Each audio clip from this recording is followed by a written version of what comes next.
Mi nombre es Ricardo Cornejo, yo soy director de control antidopaje del Ministerio del Deporte. Las sustancias prohibidas, hay un listado de sustancias que cada año la WADA, que es la Agencia Mundial Antidopaje, emite para que los deportistas se cuiden. Cada uno tiene la obligación de conocer este listado para no caer en algún control antidopaje, caer en el uso de sustancias prohibidas. Bueno, nosotros tenemos la obligación de informar, de realizar talleres de capacitación, talleres informativos vendrían a ser, no de capacitación, talleres informativos de la prevención del uso de las sustancias prohibidas. Es así que estas charlas ya hemos iniciado. Prácticamente topamos dos temas en las charlas.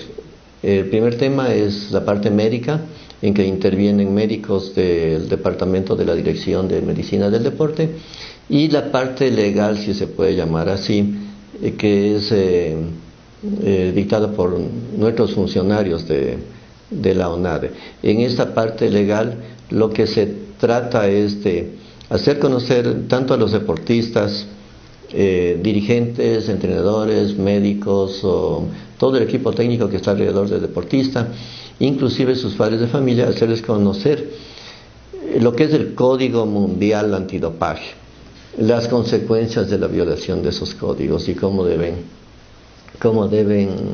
actuar, ¿no? Especialmente el deportista de alto rendimiento es el más vulnerable, se puede decir, a entrar en estos controles, porque por lo general en las competencias los controles se los hace a los primeros lugares, en unos casos primero y segundo, en otros casos hasta el tercero. En el caso, por ejemplo, del fútbol, en que todavía no intervenimos, se lo hace por sorteo, aleatoriamente, a un deportista de un equipo y del otro equipo. También se hace controles en no competencia, ¿no? Nosotros como ONADE tenemos que trabajar de la mano con la dirección de deportes, con el equipo de alto rendimiento, con las federaciones ecuatorianas por deporte, con el Comité Olímpico, especialmente para tener un control de los seleccionados ecuatorianos, ¿no? Previo a una participación internacional o durante entrenamiento, o sea, en competencia también. El lema nuestro es el deporte limpio, ¿no? Un deporte libre de cualquier sustancia. Vemos que existe una gran cantidad de almacenes que venden productos que ni siquiera tienen un registro sanitario ecuatoriano. En eso todavía no entramos a actuar, pero deberíamos en un futuro tener un mayor control, trabajar con el Ministerio de Salud para evitar que sustancias que tienen prohibición para deportistas sean vendidas libremente en el mercado. Pienso que si un deportista de alto rendimiento trabaja bien, adecuadamente, tiene una buena alimentación, un buen cuidado, que tenga un bienestar, pienso que el rendimiento viene por sí solo. El problema aquí en nuestro país es las limitaciones que tienen los deportistas, ¿no? A veces limitaciones económicas, limitaciones de su entorno. Por ejemplo, hay mucha gente que viene de hogares humildes, en que su alimentación no era la adecuada, la misma vivienda, los escenarios donde entrenaba, todo eso. Entonces, si nosotros queremos tener un grupo de deportistas totalmente, ¿cómo diríamos?, sanos, físicamente, con con una buena predisposición para el deporte que practican, pues tenemos que preocuparnos en esas situaciones: alimentación, vivienda. Es lógico que a veces necesitan ciertos suplementos alimenticios por la actividad que realizan, pero hay suplementos alimenticios que son libres de sustancias prohibidas. Entonces hay que ayudarles y hay que colaborar en ese aspecto, y siempre tiene que haber vigilancia médica del deportista. El médico que está vinculado con el deporte tiene la obligación de conocer las sustancias prohibidas que no deben ser suministradas a los deportistas. Aparte, en un caso, por ejemplo, de una enfermedad, de alguna dolencia, de algún deportista que requiere el uso de una de esas sustancias prohibidas, el deportista hace una solicitud de autorización terapéutica, que se llama, y los médicos o el comité médico determina o califica si es posible, si autoriza o no autoriza el uso de esa sustancia, ¿no? Hay casos, por ejemplo, que en el deporte paraolímpico tienen que utilizar algunos deportistas cierta sustancia. Para esto ellos solicitan la autorización terapéutica. Hay un comité de médicos que son los únicos que pueden dar la autorización terapéutica. Si no tiene el deportista una autorización terapéutica y en el control da positivo de X sustancia, pues inmediatamente es sancionado. En caso de que tenga autorización terapéutica, no puede ser sancionado. Entonces el médico que está vinculado al deporte tiene que conocer, al igual que el mismo deportista, la lista de sustancias prohibidas. En el Código Mundial Antidopaje se establece que todo deportista es responsable de lo que ingiere. Por ejemplo, hay una deportista que a mí me dijo: yo vi por internet y fui a comprar con ese nombre y lo vendieron. Entonces el caso es: ¿por qué en las farmacias venden productos que están en la lista prohibida para deportistas? Lamentablemente nosotros no tenemos una legislación que prohíba la venta de cualquier producto en farmacia. Ustedes saben que uno va y le dice: deme algo para la gripe, le dan. Es por temporadas, que a veces, cuando hay el caso, por ejemplo, que hubo recientemente de la gripe H1, ahí se prohibió que las farmacias vendan, pero no hay un control, porque uno va a una farmacia pequeña y de pronto lo venden. Entonces, y hay otra situación, que dentro de la lista prohibida para deportistas puede haber medicamentos o sustancias que son beneficiosas para el tratamiento de ciertas enfermedades de otras personas. Entonces, hay casos, por ejemplo, que hay una sustancia, por ejemplo, diuréticos, que son utilizados por deportistas para bajar de peso. Caso, por ejemplo, lucha, box, pesas como hay límites de peso en diferentes categorías, entonces utilizan a veces estas sustancias que son prohibidas. Aparte de estas sustancias de ser diuréticas, son enmascarantes, o sea, tapan otras sustancias que pueden estar consumiendo.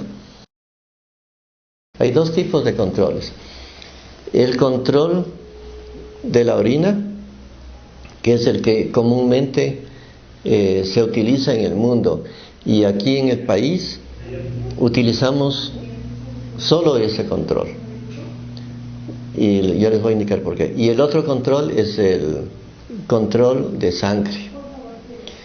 Nosotros utilizamos únicamente el de orina porque En el país no existe un laboratorio acreditado por la Agencia Mundial para llevar a cabo estos análisis. Aquí en Sudamérica, por ejemplo, había en Colombia, Colombia está cerrado posiblemente, hay los rumores de que para el mes de mayo de pronto reabran el laboratorio de Colombia. Recién a partir del mes de enero abrieron el laboratorio de México, que también estuvo cerrado. Hay en Cuba, entonces nosotros enviamos las muestras a Cuba, por ser lo más cercano que tenemos en este momento. He mandado comunicaciones a México, no he tenido respuesta para que me hagan cotizaciones de los exámenes de orina. Ahora el asunto, ¿por qué no enviamos o por qué no hacemos el examen de sangre? Porque de sangre se daña muy rápidamente, no podemos tener más de 36 horas, por ejemplo, por más que sea en refrigeración o que sea. Entonces, enviar a un laboratorio, por ejemplo, de Cuba, que es el más cercano, a veces no alcanza a cumplir sobrepasa las 36 horas. Hay países, por ejemplo, como Uruguay, Paraguay, Chile también me parece, Brasil, envían a Barcelona a hacer los exámenes. Entonces, es por eso que en el mayor de los casos, porque hay las dos alternativas de probar doping, se lo hace únicamente de orina. Triunfan, son excelentes deportistas, pero de la noche a la mañana no tienen nada, están acabados, se metieron en drogas, y es por la falta de preparación, la cultura, el entorno de donde se desenvuelven. Nosotros podemos poner un caso, por ejemplo, de Antonio Valencia, un deportista que debe tener una disciplina espectacular, un cuidado, todo eso para mantenerse en un equipo tan complicado, ¿no?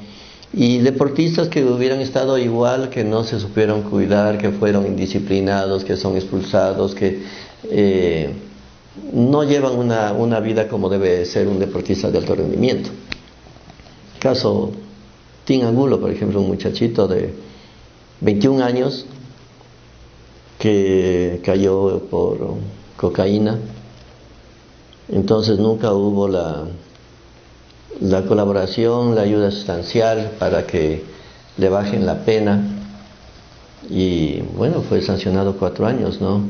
Hay situaciones también como esta que hay la inequidad dependiendo del país que proviene. Si nosotros hubiéramos tenido unos representantes en la Federación Ecuatoriana con mayor fuerza, pienso que se quedaba con la suspensión de 1 año. Lamentablemente no tuvo el país esa fuerza para protestar, intervenir y exigir que se le mantenga, porque es el mismo caso, exactamente por lo mismo, de Paolo Guerrero del Perú. A Paolo Guerrero le pusieron 1 año, después le bajaron a 6 meses para que pueda jugar el Mundial. Entonces, ese tema topamos así informalmente en Brasil, y fue un uruguayo el que dijo que en el caso, por ejemplo, de Tim Angulo, pues se apeló y la FIFA le sancionó 4 años. Y en el caso de Guerrero, que era el mismo caso, se quedan callados. Entonces, también sí influyen la parte política, ¿no? O sea, política deportiva, digamos, la prestancia, por ejemplo. Y ustedes saben que a veces ha sucedido que recae a veces el arbitraje, siempre está a favor del más grande, se diga lo que se diga, no siempre pesa eso. La función nuestra dentro de la UNADE es tratar de bajar el índice de dopaje que hay en Ecuador. No es alto,